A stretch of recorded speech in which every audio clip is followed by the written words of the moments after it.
Hello everyone, welcome back. Today, I'll show you how to fix broken links in your Shopify store to ensure smooth navigation and a better shopping experience. First, log into your Shopify admin and go to the online store section in the sidebar. Then click Navigation to access all your menus.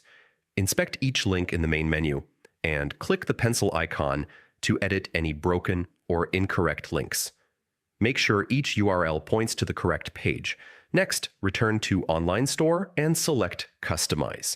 Here, check your home page and other key pages for buttons like Buy Now or Learn More. Make sure these buttons are linked correctly to their intended pages.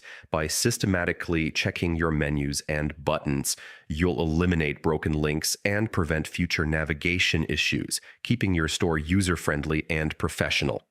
Thanks for watching. Don't forget to subscribe to the channel, and I'll see you in the next one.